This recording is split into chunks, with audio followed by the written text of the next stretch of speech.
trouble streaming to X. Welcome into the Press Row Show, the #1 rated pregame, intermission, and postgame show. This side of the Mississippi, south of the Arctic Circle, north of the equator. Ant's over here clicking on stuff he's not supposed to. I didn't click on anything. I just took it off the screen. He's clicking on stuff. Now, for those of you who have been monitoring the YouTube channel and Facebook and X, you'll know that about an hour ago, we wrapped up another show in the Snow the Goalie studio. Finally, we got to do a show in the Snow the Goalie studio. And now we are joined. Intern Andrew is on the ones and twos. Intern Max is off doing other things in the building. He's not an intern. He's an employee of Comcast Spectacor. Yes. And he did a wonderful job on the live feed in there. We might have an intern war, a producer war. I don't know how Intern Andrew feels. Something tells me Intern Andrew's scrappy. We'll talk about that when Bundy's here. Well, speaking of scrappy. Jackie Spiegel's here. From the Philadelphia Inquirer. How you doing, Jackie? I'm all right. How are you guys? I'm doing great. We haven't had you on since Halloween. Russ wasn't even here for that one. Nice to see Russ this time. So it's good to have you and Russ together on the pregame show. That's right. Yeah, I mean, it's a big game tonight, with the Florida defending Stanley Cup champion, Florida Panthers coming into town. Is this Flyers team ready for Florida? I think so. Yeah? I think so. Yeah? I mean, they played them 5-4 last time in a shootout. Yeah. Sam was obviously in goal then. But yeah, no, I mean, the way they've been playing, they're obviously you can sense it in the room. They're a confident bunch. I don't see why this wouldn't be a good game. My only concern, and I tend to agree with you because I do think they're going to play a good game, and I think it's going to be a close game tonight. But the only concern I have is when you're going good, and then all of a sudden you get 4 days off. That first game usually takes a minute to re-ramp it back up. That's fair. And so sometimes, especially against a good team, that could come back and get you. But I think this is a close game tonight as well. Fedotov gets the start tonight. Does that surprise you at all? I thought maybe Sam would get the start tonight, to be honest with you. But they do play Boston in Boston at 1 p.m. on Saturday. And Sam shut out Boston earlier this year. Correct. And he was against them before he got hurt in that game. So maybe he comes back on Saturday. He said he's feeling good. He's ready, But obviously it's all in the decision of the coaching staff and the medical staff and whatnot. So maybe they're being a little cautious because there was a reoccurrence of the injury that initially happened. Yes. So a little surprised, but it's fine. No, it is. It is what it is. And here's another thing, though, Jackie, that I wanted to ask you. And, I know that last year was your first year on this beat. Now, you're a seasoned veteran now at this point. This team is back to playing the way it was playing at this time a year ago. And I think a year ago it was buoyed by really good goaltending. I mean, Carter Hart and Sam Ersson were both playing great in goal. They were pretty structured on the ice, but they actually were getting a little bit more scoring a year ago at this time than they're getting now. What is different about this team? Because when you look at it, ultimately, I mean, they're getting better goaltending, but it's not as good as it was a year ago. Yeah. And they're not scoring as much as they were scoring a year ago. But why is it that it's working still anyway at the same level that it was a season ago? I know, tough question. That's a really This is what happens when you throw it on poor Jackie. This is what happens when you graduate to the second season. I guess so. I guess part of it is maybe the opposition. Yeah. I would say, you're facing teams that maybe you're facing a Nashville team that was in an absolute tailspin, a Rangers team that was in, I think they're still in a tailspin. You have, St. Louis, they had just fired their coach. Sorry. You got to talk into that microphone, Jackie. I feel like I talk loud. The fine folks, well, but if you're not talking into the mic, they can't hear you at home, and then they start complaining in the comments, and then it becomes, you don't want that. No. Sorry, so go ahead. So, as I was saying, I think part of it's the opposition, who they're playing against, like teams that are really struggling right now, and that, those are the teams you should be beating.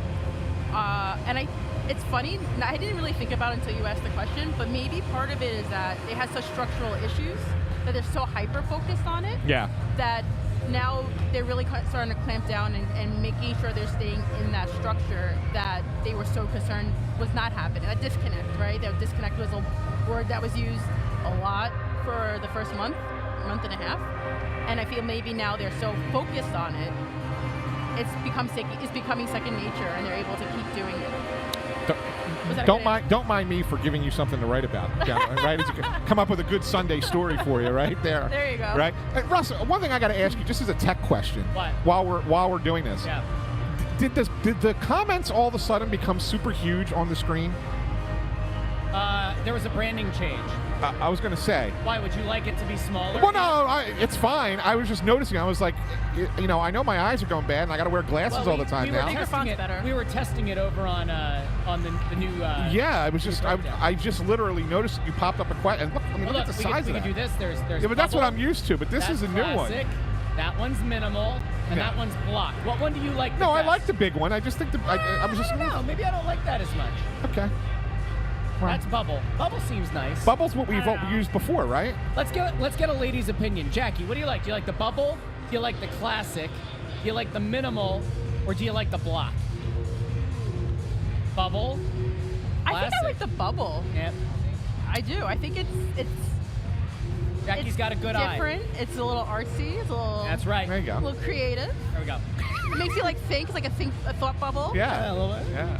Speaking of thought bubbles, Jackie, Yes. you haven't seen some of the things that we're capable of doing on the show. Oh, here we go. See what we've done? Oh no. Oh, We've no, gone you off know the what? rails. I can't do it. I deleted Deirdre commented. She checked in, and did she intern have to intern Andrew's mom said she likes the bubble one best. There we go. Okay. So Well, there we go. she says it obviously. That makes a lot of sense. Spencer Knight in goal for Florida tonight. Sergei Bobrovsky away from the team as he's expecting the birth of a child. Yep. But Spencer Knight has been really good for the Panthers. So that's it's like, okay, well we got Bobrovsky out of the net, but this guy's been really good for Florida. I mean, Spencer Knight's been good since he played for the U.S. national team, junior national team at World Juniors. I mean, this kid is. It's always known he has the skill level. Yeah. And it's always known he has like Tortorella loves to compete, right? He competes, and so it's not surprising that he's playing well. And he obviously dealt with some things, and he had to take a step away from the game for a bit and everything. And now he's back, and you're seeing the Spencer Knight that I think everyone expected. What was it, like 2-3 years ago, a year ago even? So no surprises. He's an NHL goalie. I mean, he's doing what he needs to do anyway. So I got to ask you this, back to the Flyers. Sure. Because it's something we talked about on the podcast when we recorded earlier today. What do you think about what's going on with Jamie Drysdale? Right now? Because to me, Jackie, it was a day-to-day injury, and I was told it wasn't even that serious of an injury at the time. Could have been one that you probably could have played through, but he was also not playing good hockey at the time. So it was almost kind of like, this is a good opportunity to get a quick reset, let him rest up the little injury he had, but then also kind of get him back, practicing and focusing on playing his game. He's been practicing full on for about a week now, right? A little over a week. Well, remember they didn't practice like twice this week already. Yeah, no, but I'm saying it. But I think his first practice was last week this time. Without the non-contact. No, because what's today? Wednesday? Thursday. No, it was Thanksgiving last week. Right, that was they practiced on Thanksgiving. No. No? Nope, they were off. I don't know, whatever it was. Whenever it was. Maybe it was the Tuesday that they practiced. Whenever it was last week that they practiced, right? I like that Ant is trying to tell Jackie the beat writer when the Flyers practice. Believe me, I know they didn't practice on Thanksgiving because I was able to enjoy the day. but knowing you, Jackie, you might have just been like, I ain't going over there. I ain't going over there Thanksgiving. You ain't ruining my Thanksgiving by having to go to practice. Nope, I flew back that morning from Nashville. That's right, you did. Are you a little surprised that he's not back in the lineup yet and where things are with him right now? I think we all know John Tortorella likes when things are going well. He doesn't really like to tinker. I think we've learned from the sweatshirts he's a very superstitious coach. Yes. So I'm not yes and no because I think he's really happy with his pairings right now. So I don't know. It's hard to gauge where he's thinking and where his mindset is on that in terms of injured players. I don't know. I think like I said, I think he's happy with where things are. He's obviously happy with Emil Andre, and how could you not be? Right. Yeah, obviously happy with Ristolainen and Travis Sanheim and Cam York back, playing how he was playing maybe a little bit before. I think he still needs another step or two, but he's pretty close to what he was before the injury. I don't know. maybe he's a little nervous about putting him with Nick Seeler because I don't know if they were like the greatest pairing. Yeah, when and they I did play think together. I think that's part of it. Yeah. Right, because the other pairings are so good right now Yeah. that he'd rather have Zamula with Sealer than Drysdale They seem to be a with better Sealer. fit. Right, with Sealer. Yes. Just yeah, as a just partner. Just talking about them two together. Yes, yeah. I think he's a better. Yeah, I think that's fair. Yeah. But it does make me wonder just how injured he still is. That he's still on IR. Well, because otherwise you're manipulating the IR. I can't tell you. We don't talk. Well, to you know, the NHL. so- I mean, the teams have done this. Isn't like this is something new, right? I mean, Mark Stone was, and Stamkos the 1 year, right, for the Lightning. They were injured, and then all of a sudden, they're healthy as can be for Game 1 of the playoffs, right? Because you no longer have a salary cap issue at that point. I saw a great tweet today. Yeah? I can't wait for Mark Stone to come back 2 days before Four Nations, then go back on IR. Yeah. After. Yeah, exactly. Who's more likely to suit up for the Flyers next, Jamie Drysdale or Ryan Ellis?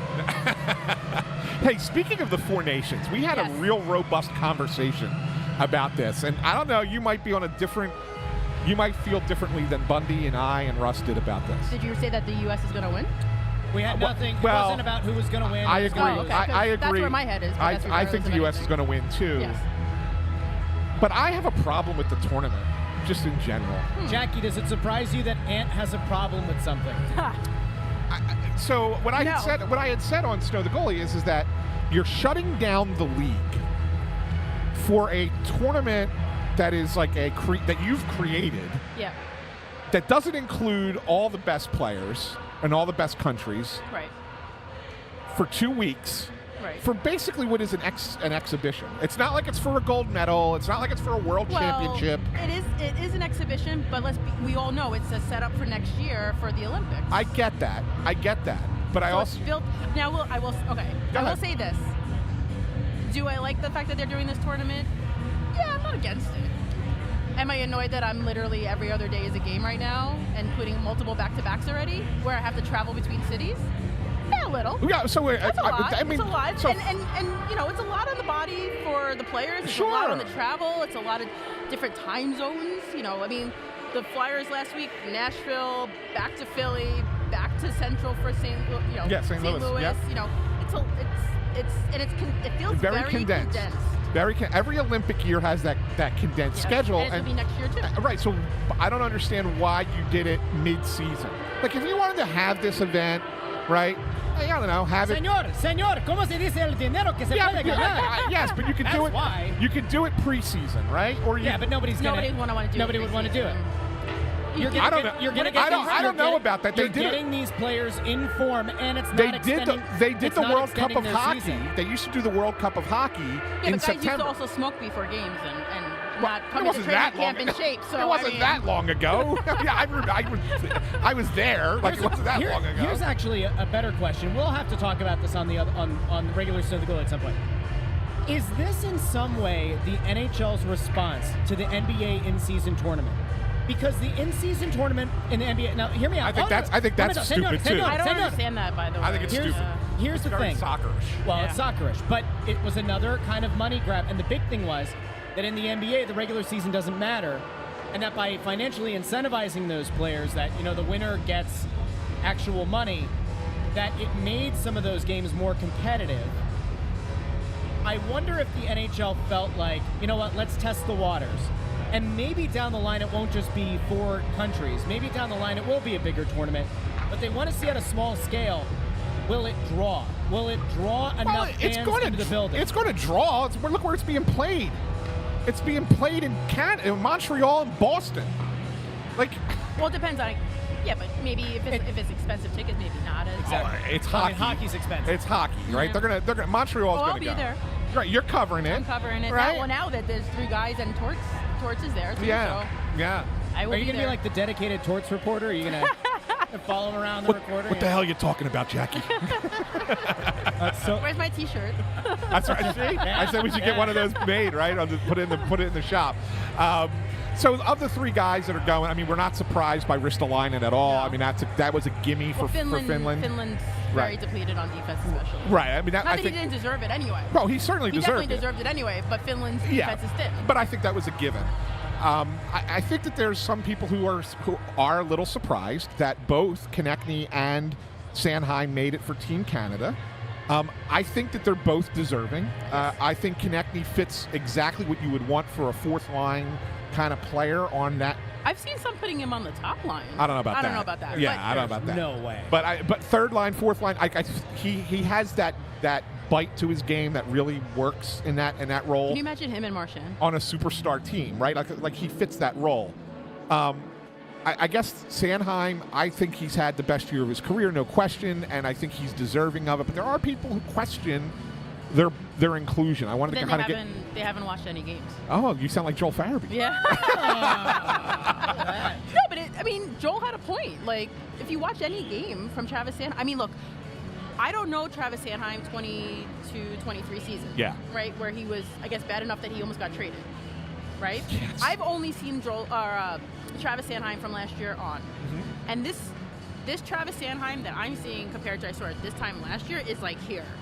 He was good last year when I especially the first couple of months before he started getting a little broken down and needed rest and his body the toll was kind of hitting him a little bit.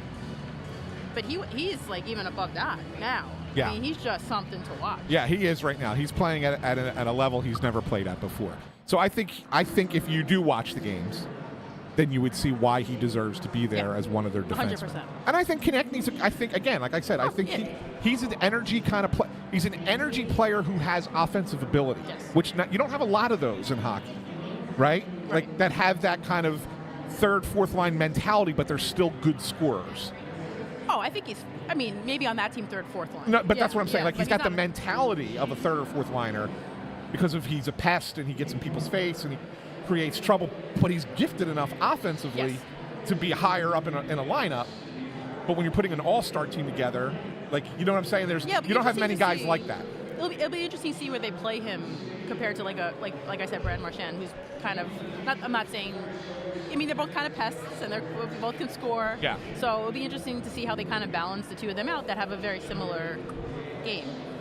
All right, Jackie, we only have you for a couple more minutes. Yep. And you know Russ likes to give you a hard time. I do not.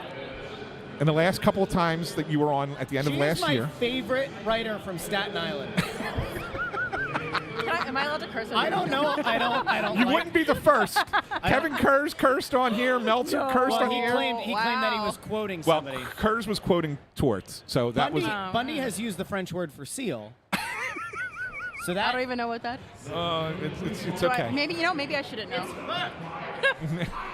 It's close. It's close. Sure, it's we'll close. go with that. Yeah. But Russ likes to give you a little bit of a hard time, so he wants to ask you, as he does, some Philadelphia things. I don't have anything. No. We had this discussion. You said you need to look it up, and I was trying to get the stream set up, and I said, no, I don't have time. Guys. All right. It's okay. I had one. I had one prepared. Intern Andrew. And I thought we were hold on, friends. wait. You have to decide if you want to acknowledge him or not, because he didn't know that Peter Forsberg was drafted by the Flyers. So you have to I decide apologize. if you are willing to acknowledge him or not. Okay. Well, if you had asked me that on the spot, I probably wouldn't remember it either. So. Okay. Wow. Thank you. All right, Jackie's gone. Bye, Jackie. Fair enough. Am I now your second favorite? Staten Island president. I'm not even from Staten Island. I thought of That's this. clear. I know. I thought of this because there's no right or wrong answer. It's up to the audience interpretation. Okay. Give me your dictionary definition of the word John. I'm okay. First of all, very confused by that whole, the usage of that. I haven't heard it that often, to be honest with you. Neither have I, and I grew up here. But supposedly, everything's called. You can call anything and everything John. That's correct. Yeah. Could you use it in a sentence, please? Jackie didn't know she was in a spelling bee all of a sudden. I can spell it, J-A-W-N. Yeah, you got it. Here you go. Where's the dinger, the bell? I don't know. The smart one is John. I don't know There you how go. that works. So I have a Philly-based question for you. Fantastic, Russ. I can't wait. Have you managed to find your way to Reading Terminal Market yet? I have walked around it. I have All not right. eaten there yet. What I would like is for you to name 3 places. She just at said she Reading doesn't eat in there. Oh, wait. There's the Georgian place. I don't know what it's called, but they have the Georgian food, which I Okay. really want to try. Okay, that's one. There's a steak. There's a cheesesteak place. That is correct. And I'm sure there's a coffee shop. No, that's cheap. That's too cheap. I will allow for a regional delicacy. I will allow for The cheesesteak I knew place. the Georgian place. I do really want to try. How about the like, desserts? There's some not notorious. That's a bad word. Some of the best desserts you've ever had. There are some well-known dessert Staten Island. spots. A well-known dessert. Well, They because need to stop at the Staten Island. no, because of where you're located. The proximity to the location. They don't have them in the Bronx. They have the Amish desserts. Oh, is there like an Amish farmers market or something? Yeah, what's it called? I forget what it's called. Oh, I was thinking of the other. I was thinking of wait, the other you side. talking about that shoe fly pie? Yeah, there you go, shoe fly pie. Oh no, because I asked people because supposedly that's like the #1 thing pie people eat in Pennsylvania for Thanksgiving, and I was like, what is this? Yeah, it's so We sweet don't that need they have to shoo the flies away. Don't bother me. Cute. That's where it comes from. Cute. Have But you, I've never I had was it. going All right, to the- I was well, I going wanna to know- the People other- were telling I was me to going go to the other Amish end. country to get it. here's what I wanted to ask you. As I wanted to ask you if what are your go-to spots to get food now in Philadelphia? To see what I want to see what an outsider thinks since you've been here so there's long. a coffee shop by me that I really like. Okay. Peddlers. Okay. Uh, It's a nice coffee shop. It's a nice little coffee. Cute. Yeah. It's cute. Easy to get to. So let that be known, Flyers fans. If you're ever looking to grab a coffee with Jackie, let her know how much you love her work. Just go to Peddlers. Peddlers. There's a good chance I'll be there. Yeah. I've been to Zahav a few times. Where? Zahav. I have not Ah. been there yet. I've heard great Very things. delicious. Very delicious. I went there for my birthday this I year. actually. believe it made Craig LeBand's top 10, right? I believe it did. Philadelphia Inquirer. is Yes, Craig LeBand. that's what I was going to say. There is a restaurant that made that top 10 list that I've gone to many times that I love. What place? Friday, Saturday, Sunday. I need to go there. I heard that place is It's fantastic. sensational. It's small, it's upstairs, Ant but it's has fantastic. taken me to none of these places. I'd like the record to show. All these years Maybe we've we should done have the a little, a little trip. yeah, A little like jaunt. That's a great little idea. group trip. A little That trip. sounds Little like a road good. trip. You know Andrew what? said we should have a jaunt. That's a good business expense for the Philadelphia Inquirer. I love it. There you go. I don't know. I don't know. We'll when see you're, about that. When you're writing your story on the Snow the Goalie podcast, Yeah, but to be honest with you, like, my go-to places are very few and far between because I'm not really here. because you're so that busy much. and you're traveling constantly. You're probably overeat more in Voorhees than you do. Constantly going back I and do forth. like Saxby's in Haddonfield, actually. Yeah. That's my go-to place after like a practice or a morning skate to Yeah. go right. That's The Saxby's. vanilla bean cold brew is fantastic. There you go. Always Highly going back up to recommend. to Brooklyn. Oh, thank you. You I'm got shocked. it right. You got it right for I'm once. shocked. I was being nice. Oh. Well, Very sweet of you. Jackie Spiegel from the Philadelphia Inquirer, thank you as Not always. from Staten Island. Not from Staten Island. Thank you as Although, no always disrespect, but you know. for coming on the show today. We always love having you here. Thank you. You're the best. And the one last thing I have to say to you is I hope you have the day that you deserve. Thank you so much. Thank you for coming on the show. Thanks, guys. Appreciate it. Yep, you got it. Jackie Spiegel. I want to point out the Philadelphia Inquirer. hypocrisy of Anthony saying that. On Black Friday, Anthony brought up how years ago he told me not to ask something on the show, and then I asked it because it was good content. Jackie told him a story about something that happened today, and I will not betray her trust. But we said, Ant probably shouldn't, say anything, allude to it, bring any of it up. And what does he do? He goes and does it, and now it's an inside joke, and now all the people who watch and listen to the show are like, what the hell are you talking about? And we can't tell We them can't tell the 'cause story. We can't betray Jackie's Will not trust. betray Jackie's trust. We promise. What's that? I promise you. I promise you we won't tell the story. I hope that Jackie at some point finds Ant in the parking lot. I do. I'll help set it up. You got to find him in the parking lot. After betraying your trust like that, you got to get him. Okay. You got to get, and we'll look the other way. No one will know. It'll be totally fine. All right. Anyway, we're back. Greg wants you to look at his shirt. What do we got? I saw Greg's shirt, and listen, it's one thing. Oh, Greg from Vineland. he's got a who's been- Bobrovsky jersey he's on. been commenting T-shirt over on. here. Bobrovsky Panthers shirt. We know Yeah. that he loves intern Andrew very much. And he's here wearing a Bobrovsky Panthers jersey. Yeah. What are we doing? Well, it's not a jersey. It's It just is a shirt. That counts as a jersey. It It does- has the name and the number of the Yeah, player but on it the says back. That's a Stanley Cup jersey. champions on the front. I consider it a jersey. So it's a not like Stan- it has the Panthers logo on the I front. would still say it's jersey. He's got the "We Got Balls." Didn't they sell that down in the pro shop? They did. We were going to They make did. one on our We own, were if you going remember, to, and yeah. then they put one out. And we were Yeah. like, oh well, Yeah. we can't do it. Yeah. Can't do it. We got to do picks. Do we have to? It's 10. We have 10 and a half minutes. It's a long time until puck drop. Okay, all right. Well, you We want have to keep time. going? We Yeah. can keep going. Yeah. Bundy should be here momentarily. Well, I would like to do a really quick plug here. We did a regular episode of Snow the Goalie because we love the people who watch the show, listen to the show. It has been probably 2.5, maybe 3 weeks of people saying, "Are you guys done doing regular episodes? Are you guys only going to do the Press Row show anymore?" Blah, blah, blah, blah, blah. And I realized after I got done being angry that it was out of love. And so what did we do? We got our keisters down here earlier than normal. Well, And we did a show in the Snow the Goalie studio. Should I explain to this audience? I guess you can. Should I? I mean, or do you think it's? I think a lot of them repeating will. it? I think a lot of them will find it and will find their way to that episode if they didn't join live. But go ahead if you want. So the reason we hadn't done a podcast episode that was separate from the Press Row show was because I was my day job that was not covering sports had to do with marketing.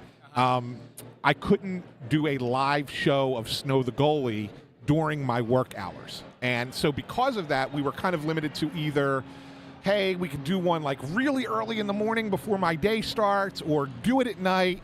And neither of those times were really good for Bundy because Bundy doesn't like to wake up really early in the morning. And then, you got 4 kids at home at night and you got to get them to bed. And so that really wasn't working at night. So my schedule was limited and caused us to really not be able to do it during the week. We could maybe have done it on the weekend, but Hate mail to Anthony that doesn't really make SanFilippo, sense. the ultimate complicating factor. yeah. But now, newsflash, and I put this out earlier on the Snow the Goalie. Starting December 15th, I am having a new role where I can leave I'm no longer going to be at my marketing job any longer. Because I will be full time with the company that owns On Pattison, where I cover the Flyers and the Phillies. And the full-time job I have there will actually be for a website called PhillyDaily.com. The same company. I'll still be writing on Pattison. On Pattison is the sports arm, but I will be the news editor for Philly Daily. And part of the deal with Philly Daily is I can do daytime live broadcasts of Snow the Goalie. So they're going to allow it. We're going to be able to do it. And so it was nice to finally get into the studio, be able to do it, and starting, the 15th, it'll be much more regular. And on top of that, because that is now my full-time job and I no longer have to worry about conflicts with marketing, I'll be in Voorhees. Maybe not every day, but I'll at least be over there twice a week kind of thing. Unless there's not really long weeks where they don't play other than February, right, during the Four Nations. But I'll go over there a couple times a week just to kind of check in, talk to some players, I feel like we're going to get a lot of this. Not answering any of your questions. Might get some of that. And if and when that happens and we do the Press Row show, Bundy will probably pop around and say, What happened there? and then after that happens, some people might That call. silly podcast. Yes. So, And one of these days, if you ever do get a question answered, I can promise you intern Andrew's going to say. all good. So anyway, that's the long story about it, and it's good to be back. It's good to have a nice comeback for Snow the Goalie, and I'm excited for us going forward. Good. Now can we do picks? Did I eat up enough time there? You ate up a lot of time there. All right. No, it's a good thing. I'm actually very much looking forward to you being down there. I think it's always just good for the show. Sure. Yeah. Sure is. People think I'm nuts. Like, we had that meeting with the Flyers not that long ago, and I said, it's an coming down here is, on one hand, it's a blessing. We love this. We love the people. We love doing the show. But for me, my commute stinks. Yeah. Yours does not. No, me and Bundy are the You're a Delco guy. Bundy. is right over the bridge in Jersey. What's yours? Is it like a half hour? 25 minutes. Yeah. Yeah, and same with Bundy. And for me, it's an hour. Like today, I came in extra early. It was an hour 20. Yeah. And I guess I just never thought about the fact that, it's not mile-wise far, but it's 422, it's 76, it's 476, 95. It took an hour 20, and I'm like, man, I spent just as much time down here. I spent almost 8 hours down here today. I'll probably spend, 6 on a normal game night between driving down, doing this, and then driving home.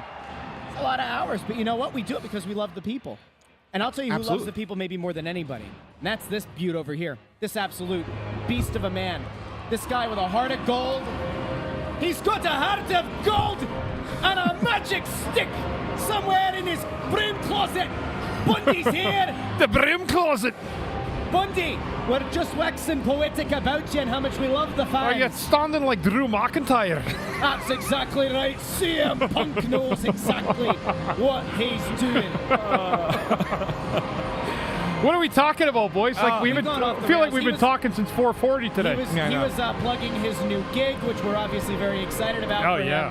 We had some fun with Jackie Spiegel. She was our guest today.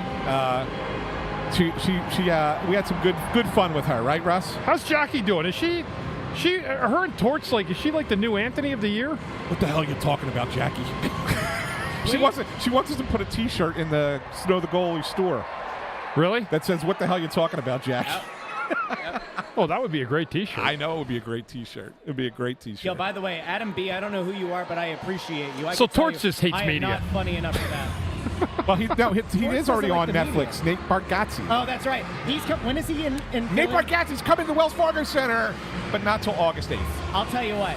When Nate Bargatze's here next, somebody in this building needs to get us set up. We will do. I will be on that. Like, there needs to be white an on episode. rice. He needs to come on the show. Yes, we will do a live show from down here, maybe that day or something. I'll put some gray in my hair. And we'll just get him for 10 minutes. It's all we need, just to do, and not really to talk about anything other than the fact that you're his doppelganger. That's right. Yeah, that's right. I have lots of questions. All right, let's get to it. We haven't done picks yet, Bundy. So why don't we do picks? Okay, want me to start? Well, you already gave you mine. So yeah, I'm. Florida lost last game. Just know from having good teams in my past, we really made an effort to never lose 2 in a row. Stanley Cup champion in this situation. They're a heavy favorite though, which I saw. I don't look at lines usually, but I just saw that. I'm going Florida 4-2 tonight. The Flyers 4 days off has something to do with it. Yeah, and I said that pregame. That was one of the things I said to Jackie. It's like, you know, they're playing well. They've been really good, but sometimes when you're going really well, and then you have 4 days off, and then you've got to come back against a really good team, it's going to take a minute to kind of get going, and that good team might bury you before you have a chance. Yep. So, let me go next, because I know that I sometimes get accused of, that's fine. You know, false accusations. Yeah. I'm Fedotov is in net, right? Iron Giant. We know how much I love the Iron Giant. 4 days offshore, but those are 4 days that these boys have been chomping at the bit. They have been waiting for this moment. Panthers don't belong in Philadelphia. I'm taking your team, your town, your Philadelphia Flyers in a high-scoring contest. 4-3. Okay. I'm going to go with Florida. I actually think it's a close game. I do. I think the Flyers are going to be able to play defensively. They'll get their act together at some point to kind of hang around the game, but I don't know if they'll have enough to overcome Florida. They played them well the last time they played. I didn't have Florida winning this game by having 4-2. Yeah, and that's probably it could be an empty net goal, right? And I think it's one less than that. My pick all along was going to be Florida 3-2 over the Flyers.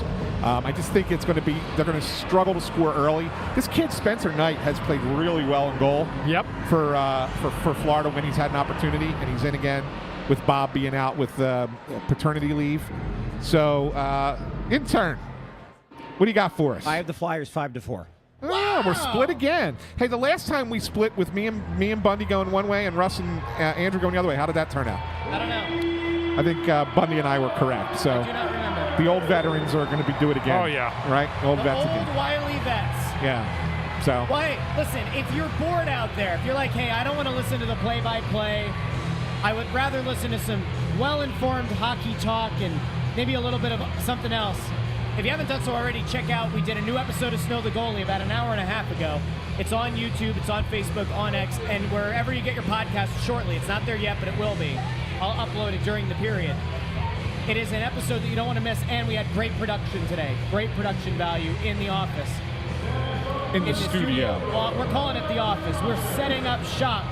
That is now the Snow the Goalie studio, the Snow the Goalie office. Anyway, go check that out.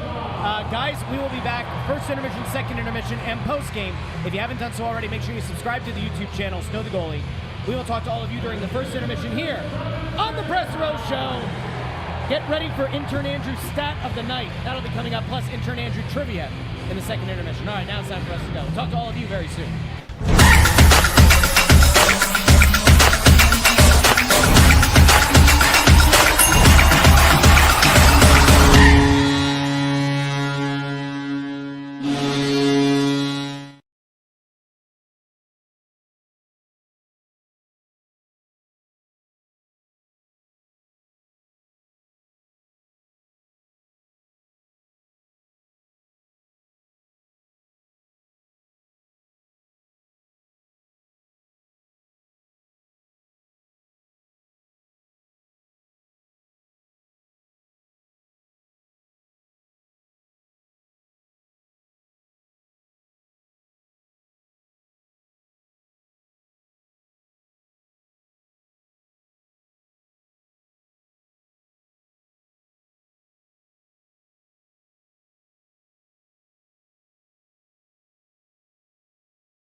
he's the Iron Giant in our hearts, not the Iron Giant in the first period. Panthers lead 2-0 after one. Very easily could have been 3-0 had it not been for the helpful post, Bundy. Yeah, it looked like it might have been a double post inside the last minute for Florida. Flyers had some chances too. You can tell Florida, like you watch them and you can tell that they're a team that had a deep run, won the Stanley Cup, because there's still times in the game where they're really loose and they play like that because they know that they can overcome a lot of their those little plays because they are a good team. They have high skill. Flyers weren't awful. I would like to see both those goals back, to be honest with you.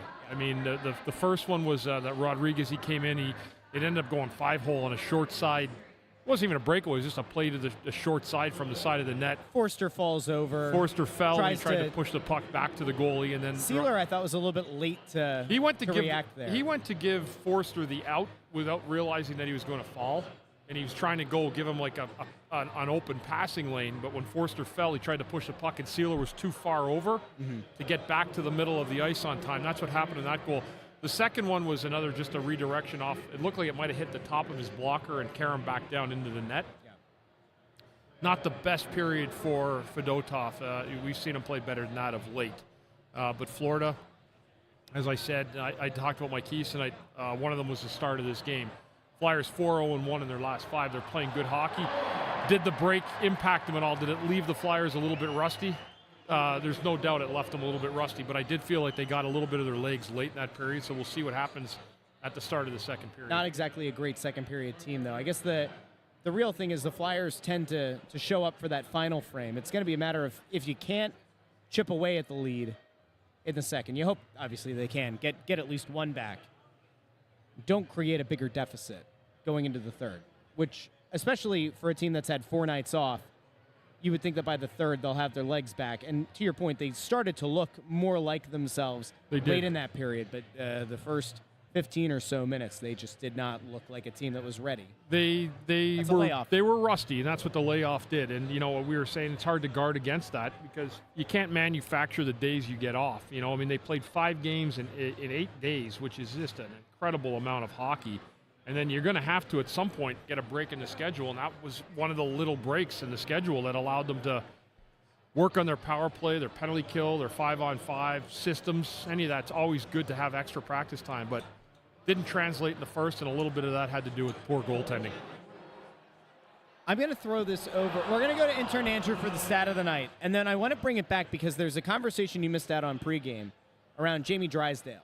And I'd like to get there and get your thoughts as well. But before we get there, we're going to go to a popular segment here on the show, and that, of course, is the Stat of the Night, brought to you by intern Andrew. He is our crack research team here at Snow the Goalie and at the Press Row Show. Intern Andrew, how are you on this fine evening? I'm doing great. How are you gentlemen doing? Doing great, Andrew. That's good to hear. So I know you guys chatted a little bit earlier about the Four Nations face-off, and the roster's getting finalized finally. Konechny, Sanheim, and Ristolainen, the 3 representatives for the Flyers. Well, coincidentally, the team that the Flyers are playing tonight, the Florida Panthers, lead the entire NHL with 8 players that are going to play in this thing, which most in the NHL by any one team. I found it interesting. There's only 2 teams in the NHL that don't have a single player playing in this. You want to take a shot at who they are? Well, it would just be guessing because I wouldn't really. Did you try this in trivia time? If you don't have to guess, 2 teams don't have a player in. Look at the worst teams. It's San Jose. I would have thought that. I'll just give them to you. Did the Caps? The Capitals are one of the 2 teams. They're in first place, and they don't have a player in this. Hey, that's you're getting one right. Okay. Well, one reason is they don't have any Russian team. That's also a good point. Yeah. All right. The other team is. No. Okay. Go ahead. No. Washington and. Let's think this one through. Is it an Eastern or Western Conference team? West. Chicago. No. Calgary. No. Edmonton. No. Winnipeg. No. You don't think McDavid's playing? McDavid's playing. No, you got Vancouver's got a couple guys. Quinn Hughes playing Team USA. Utah. No. Not the LA Kings? No. Oh, it must be Anaheim then. No. They have one guy in there. All right, well, I've guessed almost every team. We're going to guess every team in the It's the Kraken. Seattle. Seattle and the Capitals. Real fast. Can I ask you a question, though? Sure. Would you like it if you're Florida, if you have 8 guys going to play in No. that? No. Okay. I don't care if it's the Olympics because you're actually, like I told you, if you're going to play a tournament, you have to get more than an attaboy as your reward. If you're going to shut the league down for a Four Nations tournament when there's at least 3 other countries that should be in it, and then you could probably make a case for Germany or Switzerland, it's ridiculous. So you win the tournament, you're like, attaboy, great job. No, I'm glad you just had 3 weeks off. Good luck getting your karma back with your NHL team. I was just curious. Well, you got the answer. Pretty hardcore. Well, and also what it increases the risk of injury, right? Like it's one thing when you send one guy, but like here's the benefit, I guess, right? And this is actually good because this is another thing that we didn't really get your thoughts on that much pregame. We talked about it a little bit on Snow the Goalie at 4 o'clock or whatever this afternoon. An actual episode of Snow the Goalie. Go check it out wherever you get your podcasts and on YouTube. The risk of injury is there, although I'd argue that it's probably a lower risk of injury as a mid-season tournament versus if you had done it in the summer or you'd done it preseason. But would that be a big part of the concern on your standpoint that like eight players, like the chance of injury is significantly higher? You have the best talent in the NHL, less the Czechia and the Russians, right? If you take those 2 teams and eliminate them, you have the best players in the league playing in a post-mid-season Four Nations Cup. I don't understand the point of it. There's no point to it at all. It's the dumbest thing I've ever heard, as a matter of fact. I'll just flat out say it. But it's money. There's money to be made. It's a money grab from the league. I mean, and that's what they're doing. I said pregame. It feels like an answer to the NBA's in-season tournament. But the difference is, with the NBA's in-season tournament, that has a financial incentive for the winner. And those are still regular season games. Second dumbest thing I've ever heard was that NBA tournament. Sure. That's maybe that's right but there. But in a league where the regular season doesn't matter, you are kind of adding an additional incentive to those games mattering. Whereas this, there's money, right? There is. But it's not. So it's not a prestigious. Basically, it's not a prestigious. The NBA is trying tournament. to get guys that are making $40 million to compete harder. That's exactly right. That's exactly what they're doing, and that is an absolute horrible message to your fan base and to your players. Horrible. I think that so we're not going to go down the NBA rabbit hole here. I think that if you're trying to emulate what they do with the Champions League in Europe, and they do one in other parts of the globe as well. They have the CONCACAF Champions League. What? Bundy just pulled up Eric's thing. If you want, listen, the golden at bat. If you want to listen to Snow the Goalie earlier, our main show for the week, we talk about the golden bat and how it plays into the stupidity of the Four Nations Cup. Yes. I will say, though, I think that if you were going to do that, I would almost rather see the NHL do what I thought the NBA should have done. Open it up, have the NHL, the KHL, and maybe a couple of other leagues make a Champions League. Like, if you're going to stop the season, have the best club teams. Have the best of the NHL, the best of the KHL, and maybe pick 2 other leagues. And it doesn't have to be equal representation because in the Champions League it's not. The EPL gets more teams. The Bundesliga, Serie A, like they get more teams than some of the smaller leagues. Let's do that. Would that actually be competitive?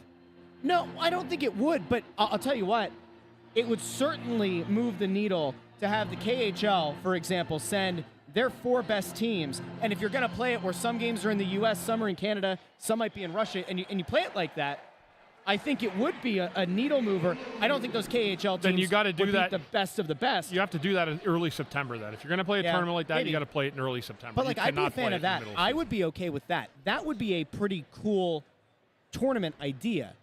The Four Nations thing just doesn't do it for me. I don't get it. I have no interest in watching it. I don't care because nobody's winning anything. Yeah. You just win the right to say your country won the Four Nations, and 2 of the best countries aren't there. It's not even fair. It's not right. It's dumb. That's all I got to say on it. So you personally, when you were a little bit younger, would you have wanted to play in it or no? I played in I wasn't on an NHL team, but I played on the '94 Olympic team, and I was slated to play on the '98 team in Nagano, but there had to be an injury. Okay. So I was kind of on standby, and then it was Adam Foote who was hurt, and I remember Clark and Wayne Cashman called me up and said, listen, if he can't play, you're going with Desjardins. So I was like, wow, that would be pretty cool because to play with the pros. So yeah, but it was Olympics. I would have loved to have gone again. Especially with guys like Gretzky on your team and the likes of those guys. So, but it didn't happen. But I would have been more than happy to play an Olympic schedule. Okay. If you're going to go for the Olympics, fine. I don't love it, but if you're going to do it, go for the Olympics. This just makes no sense. You're stopping the season for no reason. Yeah. Okay. Good talk. We were on the same page there. You're going? All right, bye, Intern Andrew. We love and appreciate. We'll talk to you second intermission for trivia time with Intern Andrew. In the meantime, Bundy, I was saying that pregame, one of the things that you kind of missed out on, but we had a conversation about this. I think, do we have this conversation on the podcast? We might have, about Jamie Drysdale and about the fact that where is Jamie Drysdale? He's on IR, but he has been. But do we know anything about the injury? Apparently, he's been practicing. Ant said on the regular episode of Snow the Goalie that he didn't believe the injury was ever really that serious, and that perhaps, are the Flyers kind of doing what Tampa did back in the day, where you have a somewhat healthy player that you're just kind of manipulating the player management portion of it. You're not really trying to manipulate the cap and hold Drysdale out for a playoff run or whatever, in the same way that so is it safe to say Tampa Bay did with Kucherov. But like, is he? So he's you think he's healthy? I think Drysdale's healthy. I do not believe that based on the information that has been out there and the information that has come across the Snow the Goalie team, that Jamie Drysdale is significantly injured. It sure feels like the hope had been that they would get a better look at Emil Andre, they'd get a look at Helge Grans until Cam York came back. To me, I almost wonder, does this team feel like Jamie Drysdale looked so bad, and they know that he looks bad, and that maybe the coach doesn't want to play him a ton, and it would be a PR disaster if he came off of IR, you had to send Emil Andre down or whomever, and then you're putting him in and maybe he ends up getting scratched. Yeah, you see I've said this for a while, though. Like, the Flyers made it sound like when Drysdale went out, it was going to be a short-term thing. That's what I thought, like a couple games. Now, in fairness, they've done this. They did this last year with Risto, and then Risto was gone for months. They did this initially with Ryan Ellis, and he hasn't been heard from since. I'm not saying that, like, there's a fake injury here or whatever. Just haven't gotten the feeling that the Drysdale thing was ever that serious, and it's almost like they were kind of enjoying getting a look at some of the other guys. Because Drysdale looked like Garbaggio when he was playing to start the season, and we have to be fair. He didn't you can tell he's got good offensive skill, like when he got the puck on the power play, but his decision-making and his defensive capabilities are substandard for what this league is. And if you're and it's Torts, man, I don't know. If again, it's starting to become more of a developing story, because you got to remember, this is a huge return for the trade that was made. Right, he was the focal point of the trade. focal point of the trade. You traded your best North American prospect for this guy who had an injury history, who missed time again last year, who got injured this year. We thought that there were times early in the season where he looked like a player who was actively avoiding contact, as if he was afraid of getting hurt again. The flashes that we saw of him as like the quarterback of PP1, like, that didn't even look that great. He wouldn't put the puck on net on the power play. He had a refusal to shoot the puck a little bit. Well, we'll have to keep an eye on this development, Russ, because I haven't known anything really about it except for the fact that he's on IR. But the fact that he's skating, is he? Again, like, has there been an update that he's getting close? That's what you need to hear from the team. Oh yeah, he's skating. He should be ready to go next week. We haven't heard that. Here's one other thing that we'll say. We'll put this out here since Ant isn't here. Ant had a personal reason they had to leave. It was a planned personal thing. We told him that we wouldn't get into details of that. It is a personal commitment that he had made that he needed to go attend to. He is okay. Since Ant's not here, allow me to be the stirrer of the shite. I wouldn't be surprised if it's at some point it comes out that Jamie Drysdale's name has been mentioned in trade rumors. Now, again, it's not to say that Jamie Drysdale is actively on the block. It doesn't mean the Flyers have a trade coming imminently. I would not be surprised if at some point between now and the trade deadline, you find out that Jamie Drysdale has been floated out there to teams, and that teams are just as, like, they have eyes, and they saw the same thing that we did. With Drysdale. Yeah. Like, what value does he have right now? There's not a lot. It'd be one thing if he if he was at least producing on the power play and then got hurt, right? But then you wouldn't trade him because he was the focal point of the trade for Gauthier. I don't know. We'll see. Yeah, it's an interesting situation. One we'll keep updated with everybody on. I don't, again, we didn't know it was. Story was that he was injured. So, and as far as we know, he's still injured. Sure. All right. Good. We're making sure we're clear on that. He's still injured. I always say, Russ, walk 1,000 miles on another man's injuries before you judge anything. And until I have 4 kids. That's an injury enough. I know. I hear you. And you do too. Same thing. Yeah. And you do too. You get it. I get it. You get it. I think I tore the labrum in my shoulder playing soccer in high school. I never got that fixed. Let me tell you something, Bundy. Was that when you were diving? Well, I went to go make a tackle. I got pissed off at a guy from Schuylkill Haven, and I went to go lay him out, and he stutter stepped, and I landed like that, and my shoulder still pops. Listen, I'm not saying all heroes wear capes, but I am saying that I was a hard-nosed defenseman, just like my pal Bundy. All right. You know who wasn't a defenseman? Anthony SanFilippo. He'd be a striker, wouldn't he? He'd be a forward. People were asking where Anthony Cherry went. picking for Anthony goals. had to go. He had a personal issue. It's nothing serious, but he had to get out of here tonight early, so he'll be back right. next show. He was here. He did the pregame and our main show earlier, but he had to run. If anybody's wondering where he was. I think they have Kolosov in net right now. What? Yeah, Fedotov's on the bench. They are starting Alexei Kolosov. Sure about that? I can't turn around. My next two Fedotov's 82, isn't he? He's on the bench. I thought Erson was active now. Oh, I'm sorry, Erson. Urson's in the pipes. Okay. It is. Why did Greg tell me it was Kolosov? Now I'm getting all turned around. Turn around. We're waiting to see the number. It's 35. It is Kolosov. Okay, I was right. All right. Every now and then I fall apart. Well, that didn't take long. We never even talked about it. Hey, guys.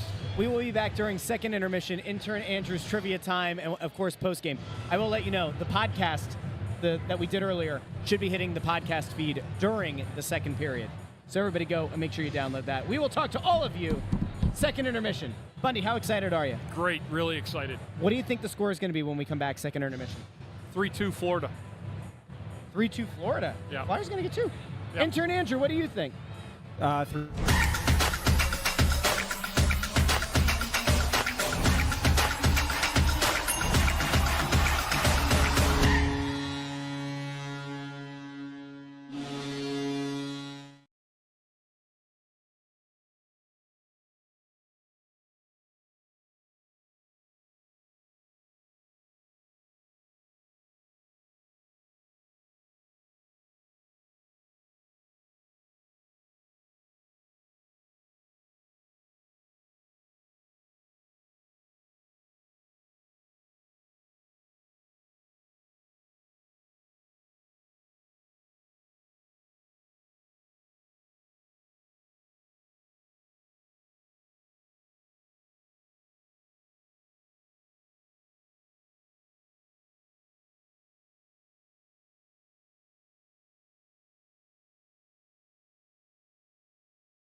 Bundy, I feel like I need oxygen. Welcome into the Press Row Show. You were right about a high-scoring game. By God, to quote good old Jim Ross, by God, we've got a slobber knocker on our hands tonight, Bundy. We got a slobber knocker on our hands. Yeah, I mean, this is what Florida does sometimes. They get really complacent. They won the cup. They think they're, a 3-goal lead, 2-goal lead's good enough. No, and they were just as sloppy a mess as any team in the league the last 10, 12 minutes of that period. The Flyers' goals against tonight have not been good goals. The Barkov one, with the exception where he got that pass out front and he eluded Kolosov with the backhand. That was a great play, but the other goals, man, they got to be stopped. As for the Flyers, Owen Tippett, you hit the net, you score goals. Two of them in a row. Two in about, 40 seconds maybe? How many times have we said this season, if only the guy could get the puck on net? So the first one that he had was a nice feed from Mishkov, who in the first period we were kind of like, not a whole lot going on with Matvei Mishkov tonight. Second period, he was all over the place. Picked up a power play point. I looked at it. I was like, maybe get the 19-year-old in. The second assist is that first goal to Tippett. Nice find. Yep. Solid execution. That second goal that Tippett had, he gets kind of wiped out at center ice. Tried to make a pass. Yeah. He tried to seam a pass through the skates of the Florida player, and it didn't go. And then he got his own kind of rebound from the pass and was able to find Twine past Spencer Knight. Yeah, he hasn't been individual effort. He hasn't been very good either. I mean, Flyers, if you're setting up for this third period, I'm telling the Flyers, shoot everything you can at this guy because he's a little bit shaky. Their defense have been shaky too. They've not got the pucks out of the zone as efficiently as you want. Aaron Ekblad had a really rough period for Florida. Kind of was responsible for taking that 4-2 deficit off the board with that horrible turnover where Mishkov got it and threw the one-timer over to Tippett. It was a good period by the Flyers. I mean, and again, the only time they got themselves in trouble, I thought that period was when Florida went on the power play. And technically, I hate that goal was taken off the board. Like, just a fan of the sport, like if that's a Flyer goal, I wouldn't want that taken off the board either. But I guess they called goalie interference was enough. Yeah. I mean, no. Listen, we're not going to skew negative here. In fairness, there was that call. There was the double post in the first period. Like, this could be 6-4 right now, but you take what you can. Yeah. And you take the puck luck on the post, and you take the luck or whatever you want to call it on the goalie interference call. But 4-4, you faced a 2-0 deficit after one. They, I believe, they're leading in shots now for the night. Yep, 22-20 shots on goal for the Flyers. It is a sizable uptick in, I would say, the overall quality of the period. But I'd say the effort seriously looked like it was there. We said that it was going to be, with the 4-day layoff, it was possible that the Flyers would get their legs under them later in this game. The second period hasn't exactly been their best period all season. They really turned it on. Sure was that period. Yeah. Were you surprised at all by the decision to pull Fedotov after one? No. He doesn't have enough money in the bank, as you'll say, with the coaches for him to be allotted another period after the way he played. I don't think Torts liked the second goal at all, and I think that was enough for him to give him the hook in between periods. And it worked. The team responded. There's no doubt about it. It absolutely worked.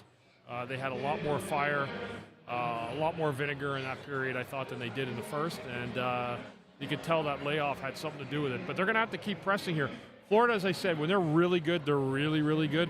But when they go off the rails sometimes, they do go off the rails. I mean, there's times they've lost like 4 in a row this year where they were getting absolutely spanked in games, giving up a ton of goals. So I think the Flyers have to keep that in mind as well, that this team Florida does not lock down games as often as you'd think for a team that just won the Stanley Cup. Now it's a good time, I think, to bring on intern Andrew for what people love. They love this point. They do. Trivia time with intern Andrew. It's a segment that people love, Bundy. I don't know if you knew this or not. It is a fan favorite, some would say.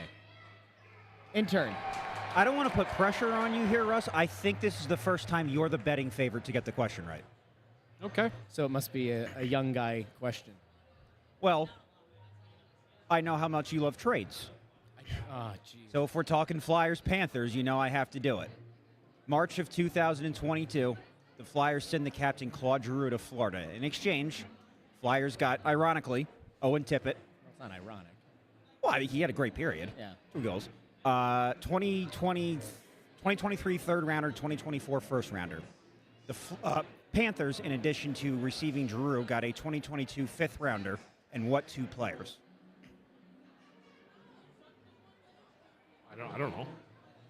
I thought it was just thought it was Giroux and Giroux and Tippett. Giroux for Tippett in the first rounder. That's what I thought it was. The two guys, one of them is a former Flyers first-round pick that I think a lot of people had high hopes for that ended up apparently not working out. And he went to Florida. In that trade? Neither of them are in the NHL now anymore. But Was one the germ Herman Rubtsov? Herman Yes. Rubtsov? Rubtsov, he ended up getting in part of that trade. That wasn't Vorobiev wasn't in that one though. No. They were in so it was Rubtsov and a couple of people have gotten it. I don't know if they cheated I or don't not. even have the comments pulled up over here. So that was not a cheat. I wouldn't Our know. friend Anthony, who has the glasses, you can see when he's cheating. I did not. This is usually when he Anthony's starts typing a away. cheater, and then he glances at it. I love the See, fact I that I love that you call him out on it too. Yeah, I actually can look at some of the questions here, and I'm not going to just spit it out because I would not get.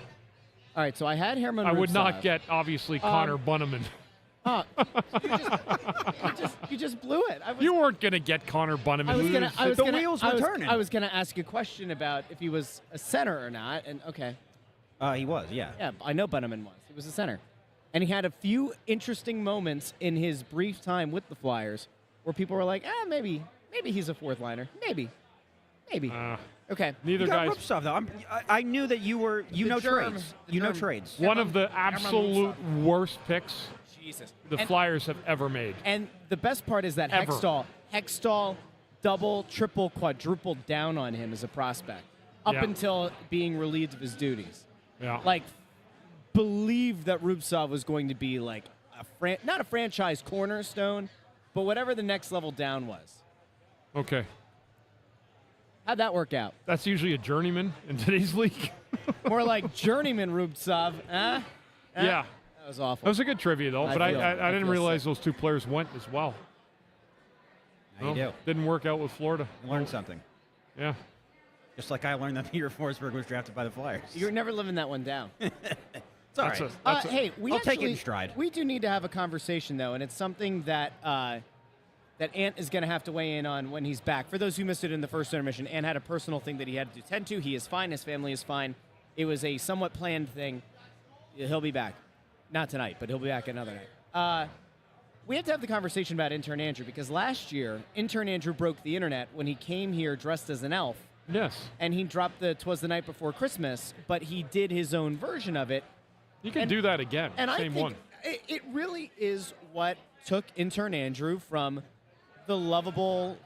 Remember, he didn't want anything to do with that? He wanted nothing to do. He didn't want to dress He's like, up. I'm not doing that. I'm not doing that. Russ, I'm not dressing as an elf.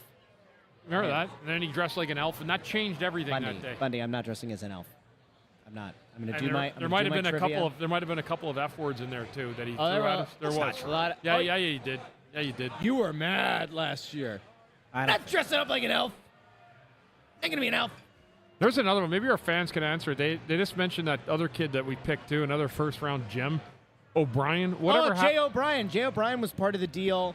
Whatever happened to him? Was that the same? That was the Frost, Farabee, and O'Brien. I think was that the same move? They took Jay O'Brien, and he was what 18 at the time or whatever. Well, they're all 18. Just said what? The draft. Some 18-year-olds, come and play in the NHL, and some never amount to anything. But O'Brien was supposed to be like that was the guy. Wasn't he one of the? Wasn't that the pick for in the Shen trade, the Braden Shen trade? Am I crazy? What are you seeing? What are you trying look to at do? this. This actually, I'm loving this. Oh, reindeer. Get those antlers on. Oh yeah. Oh yeah, red nose. I can't just wear the same elf costume. Oh wait. I still have it in my closet. That's my elf costume, by the way. I paid for that. That's a fair point. But Wait, you said you were going to. Yeah, so well, I did. It's Time my out. elf costume. I want it back when this tenure's over. I'm at a second.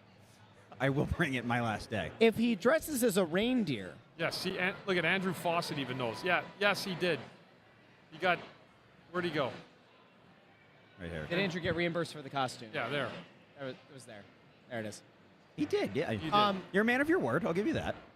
If he dresses as a reindeer, is he like a reindeer that wears like shorts over top? You remember back in the day, Terrell Owens liked to wear the tights on the practice field, but Andy Reid didn't like seeing T.O.'s package, so he'd make him wear the shorts over top. Now, we're gonna just assume for Really? intern Andrew. I Yeah. never heard that You didn't story. know that? No, I didn't Oh yeah, know it made Andy Reid uncomfortable if guys ran around in tights, right? But the compression pants, but didn't wear the shorts. Presumably, it was package related. I don't know what's the other reason that you wouldn't let a guy just run around in the tights. You know, Andy was feeling, it'd been a while since.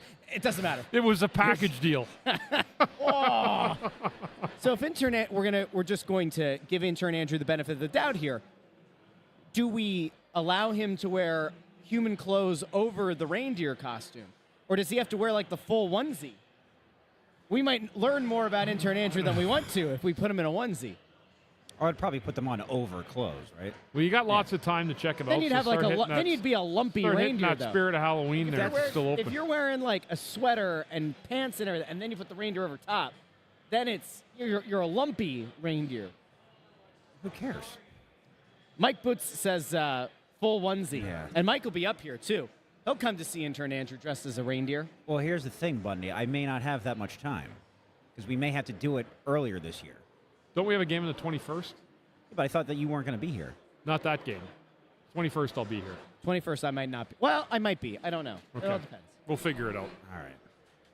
All right. C-Mac wants to see him dress up like an Oompa Loompa. That has nothing to do with That's Christmas. not even seasonal. C-Mac, what are we talking? What are we doing? What are we doing? Here we go. Jordan checks in and says Bundy, Russ, and Ant should wear elf costumes. Andrew is Santa. Imagine Ant in an elf outfit. Ant, Like a super tight one. He's like the senior elf. Yeah. Ant. I'm the oldest one here. He's Papa but- Elf. He's Bob Newhart. Yeah, he is. Ow! Hold on a second. The intern knows who Bob Newhart is. But he didn't know that the Flyers drafted Forsberg. Larry, Daryl, and Daryl. Yeah. I'm actually, you know what? He might have gained back a little bit of credibility. Were you, tonight. you weren't even born then, were you? No. Not even close. Greg Mack votes for full onesie. Jay Grebby thinks that Andrew should be the Heat Miser. I like Heat Miser. That's a good call. Jack in the Box What about from the Baby Island New of Year? Misfit Toys. No. Well, that's around New Year's. Well, Baby New Year would be good. We're not too. putting him in a diaper up here until New Year's at the very early. No, I don't. The Flyers don't play until like January 4th here. I don't think. Mike D says Bundy. Russ was trying to talk hockey. That Brian pick was a killer. I guess Mike D wants us to get back here. Allison though with a good point here. Cindy Lou Who. We can like give you a little piggy tails. So now you're giving me a gender reassignment. Well, This is it might be a reassignment. It might not. We're not judging you up This here. is Intern way Andrea. off the rails. Now I have to dress like a female. Intern Andrea. We don't know. You It's all right. You can tell Titan Flyer where we are. Oh, okay. Says, I know you've mentioned 100 times, but where are you located? Don't usually pay attention because I'm in North Carolina. Oh! You come up, section 121 or 221. You go to the glass doors, you take the private elevator, you tell them you're coming up to the sports book, and you wander your way up here. We've had a lot of people come up tonight. Yeah. Say hey and all that. We always do. Every night people come up and say hello to us. That's exactly We right. got a big third period coming up. 4-4 game. Here, let's go to Flyer Spin Doctor. Says Mishkov versus defending champs. 3 assists. Celebrini getting obliterated 7-0 after 2 by the other Florida team. Just saying. I put nothing in that. Well, so I know that a lot of Nothing. times you look at it and you say, especially about a young guy, there's the idea that like, okay, maybe the Panthers have kind of like let their foot off the gas. They've been sloppy tonight, all that. Maybe you take the Flyers team for granted, 4 days off, all that. How impressive or how much stock do you put in the fact that Mishkov has 3 points tonight? Pretty darn good. Against a damn good team. Yeah, I Reigning mean, champs. Like, The puck follows Mishkov around. A good example was that play where he sent the one-time pass over to Tippett. That puck that was fell great. on the ice when Ekblad barbecued it, and the puck finds right on the stick of Mishkov. Just one of those guys. That's like when you talk about Kucherov. Kucherov was a guy when he was at the top of his game, the puck would just find his stick, and that's something you can't teach. There's no way to explain it except that it just seems to happen to a certain allotment of players, and it appears that Mishkov is going to be that player for most of his career. it's just wild. Was his first assist of the night is the one that he had cross ice that landed right on the tape of Farabee, right, and then snuck across on the Forster goal, right? And when Mishkov cross ice to the far post onto Farabee's tape, and then it came across, and Forster was the one who rammed it home. That was the play where I was just like, because you look at the traffic in front of the net, and the puck, I think, skid through the Panthers player. Yeah, And it's just like the vision there is one thing, and the execution is something totally different. And to make it happen is a whole different thing, right? At 19, like Yeah. we are not like the fanboy types, right? And not the fanboy type, intern Andrew fanboy, but the rest of us, objective. There are just certain things that you have to look at with this kid and say, like, there is a damn good player there. He might not always be the best at 5-on-5. Yeah. But he's 19, adjusting to a new league, and he does not look overwhelmed by the moment. He takes things as they come to him. I think the one thing with him is he understands that he's not going to be dynamic every shift because you can't be. Yeah. So sometimes 5-on-5, when you watch him, he looks invisible. He really does. Like that. I'm not saying that in a bad way, but when it's time to turn it on, when there are big moments, pressure moments, moments you need to play, he finds a way to make that play for you. He's a really, really great young talent. It's a lot of fun to watch. Brad Bantle thinks that I should be Mitchkov in an elf costume. I don't want to be Mitchkov. We should make Andrew, remember, what was that elf's name, the dentist there? Was it Hermie? Remember Hermie the dentist there, and Rudolph the Red-Nosed Reindeer? It's been a very long time since I've seen it. Yeah, and they had that big lumberjack with the red beard. That was Remember Yukon Cornelius. Is that gonna be, are you going to be that guy? No, well, you know what? That What if actually we would all probably, dress, that would what probably if we all be dress the. up as different characters from a Christmas movie? Yeah, that was pretty good. That was Rudolph. We have to decide what Ant is. Make him a Yeti. You can make Ant that big snowman. Yeah. You got Hermie. You got Cornelius Jack. Is that his name, right? Yukon Cornelius. Yukon Cornelius. And then Russ, you could be, I don't know. Who could Russ be? You could be Rudolph. Yeah. I love it. Who's the Bruce Willis from Die Hard? Just spark debate, is that a Christmas movie or not? Yes, it is. Do you think Die Hard's a Christmas movie? Not particularly.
Welcome into the Press Row Show, the #1 rated pregame, intermission, and postgame show this side of the Mississippi, south of the Arctic Circle, north of the equator, and it was an up and down emotional roller coaster here on the Press Row Show, from pregame to first intermission to a second intermission that we were jazzed up by.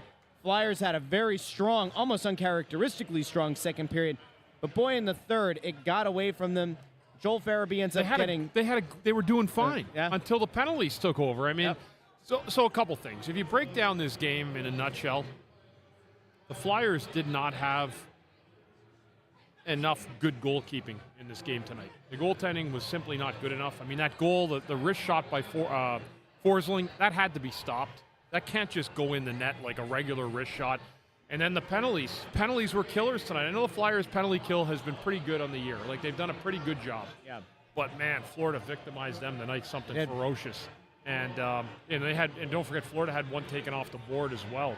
And they had the double post. They had the double post on it. So, I mean, I don't like losing this game the way the Flyers just lost this game, because they had a lead with under 5 to go, with under 6 minutes to go, and then that terrible wrist shot goes in, and then you can't give Florida a power play. I mean, there's just no way. And then Emil Andre with the tripping call on Kachuk. I mean, So that's to try to what save else an was he empty gonna? net. Yeah, What else was he gonna do? But I mean, the problem is with that is that you've killed the clock, because you're putting them back on the power play inside 2 minutes. So all they had to do was just eat the time, and Florida had no problem doing that at all. I think that the Farabee play at the end is really the backbreaker. I mean, listen, let's kind of go full game recap here real quick. Fedotov starts in net, gives up 2 goals in the first period. Flyers strong. They were not good goals. Strong in the final 4 or 5 minutes of the first. Looked like a team that was rusty after not playing for 4 nights. They go into that first intermission. Clear goal there is to chip away. You had predicted, I think it was going to be 4-3 coming out of the second period. I said 3-2. 3-2. It was 4-4. Yeah, and so the Flyers roar back. They score 4 in the second, but there are weak goals allowed.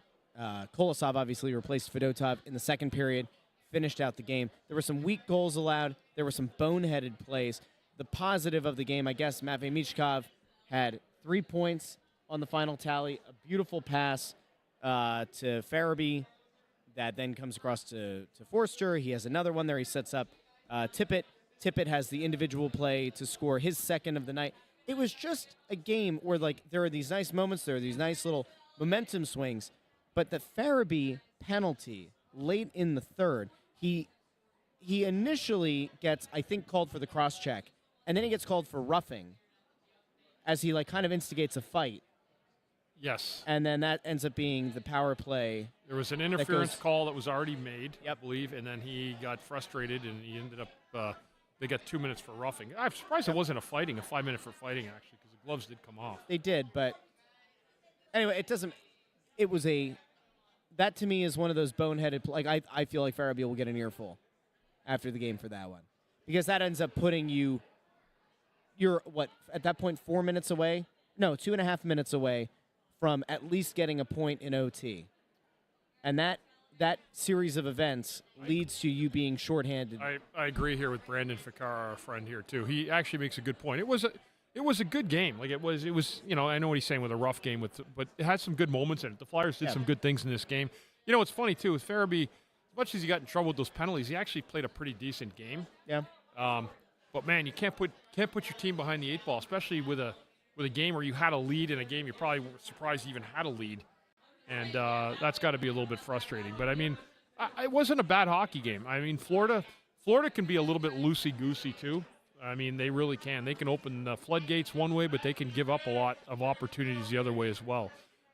You certainly noticed the absence of Bob tonight in the Florida goal. Yep. Spencer Knight's a good young goalie, but he's no Bobrovsky. And I think this Florida team obviously plays better in front of Bob than they do in front of anybody else. You know, the shame here, too, for the Flyers, I mean, it's the 4 nights off. Fedotov and Kolosov of late have played well. Yes. Well enough to keep you in games, in a couple of cases, well enough to really earn you the win. And maybe it is just the rust, but anytime your goalie gets pulled after one, it's not ideal. After giving up a multi-goal first. Kolosov still gave up 4 goals. He did. Yeah, I mean, it was 5 actually, And but they have- the empty and they have netter the doesn't empty count. netter. But, I mean, But it doesn't help that your goaltending let you down on a night that you end up putting up 5 against the defending Stanley Cup champs. you score 5 goals, you should win. You should. know. You should win. Let's take a look back here. We'll try to trend positive here for a second. So I said Mishkov before. Positive was the 3 points, the way that the shots were created, the way that the plays were created, executing at a high level against the defending Cup champs. What did you take away as a positive from his performance tonight against one of the best teams in the league? This is who again? Mishkov. I thought he played well. He's an opportunistic hockey player. So he's not going to wow you out of your seat every shift like a McDavid can do. McDavid gets that speed going with the puck, and it's like, it's instant TV. You can't take your eyes off it when he's playing like that. Mishkov is not that player. You're not going to watch him and go, oh man, he's mesmerizing. He does not mesmerize you at all.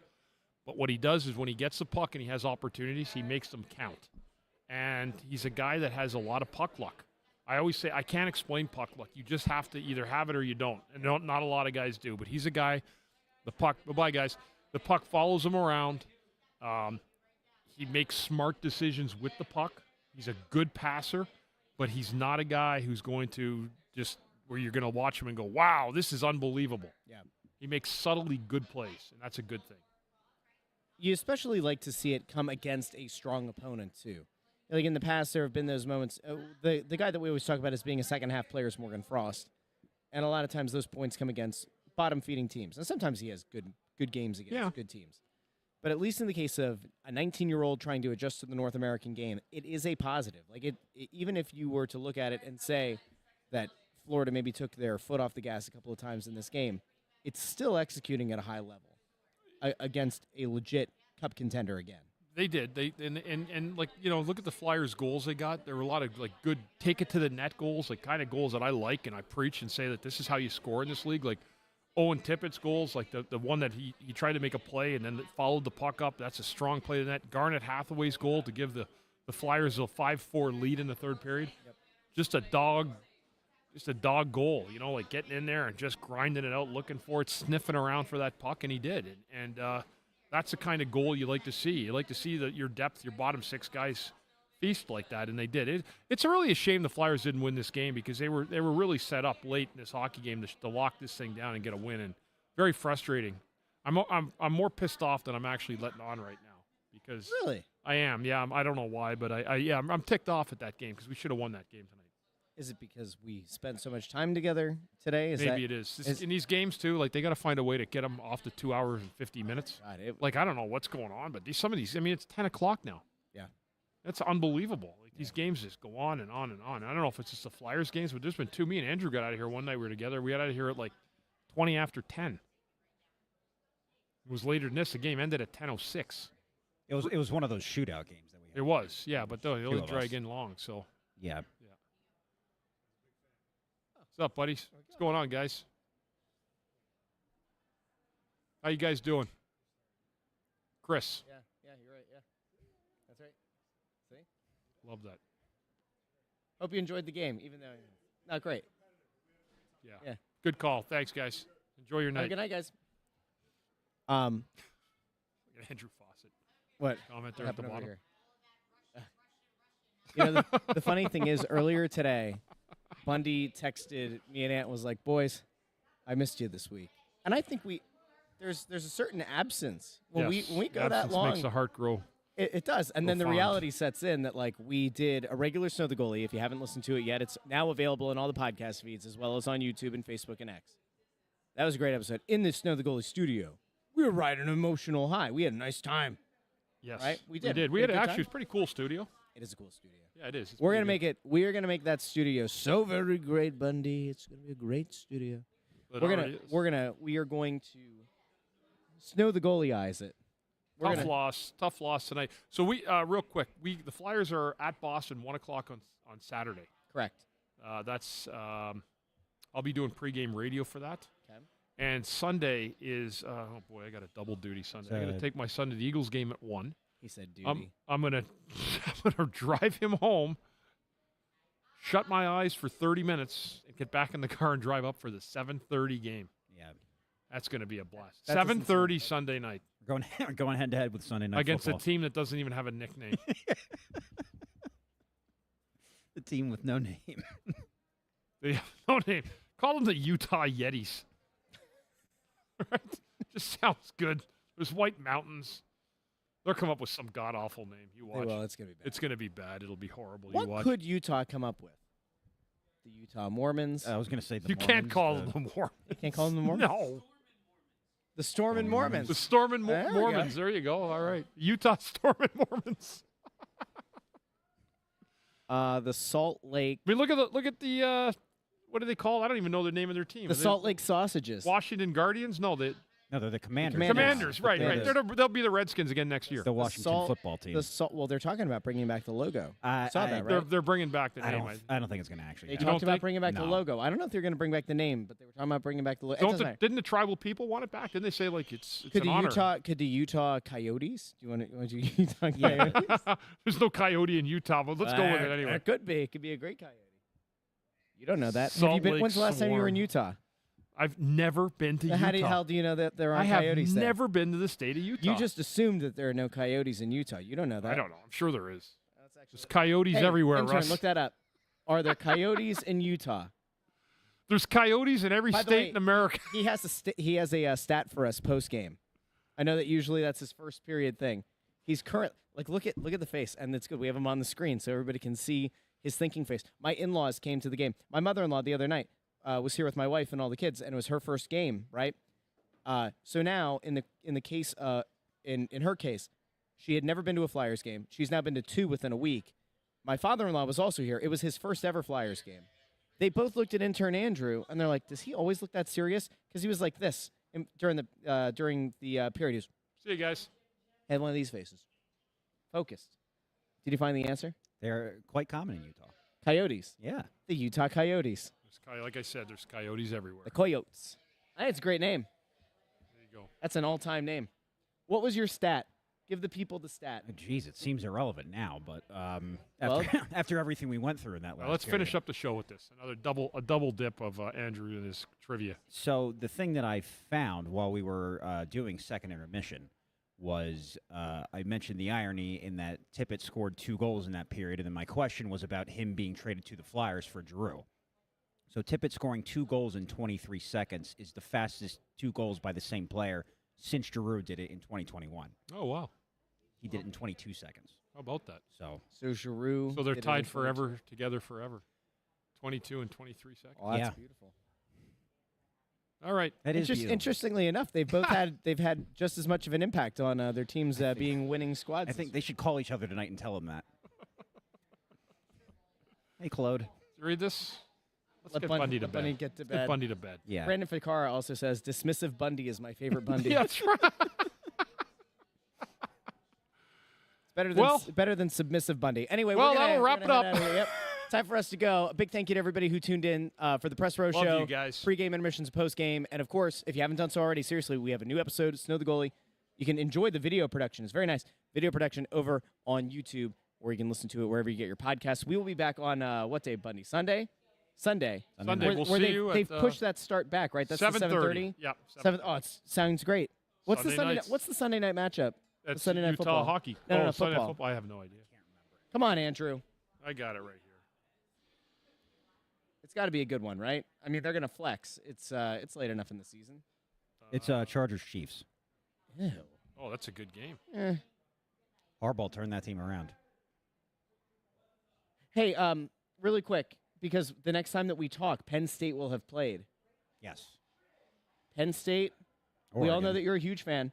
Penn State and Oregon in the Big Ten championship game.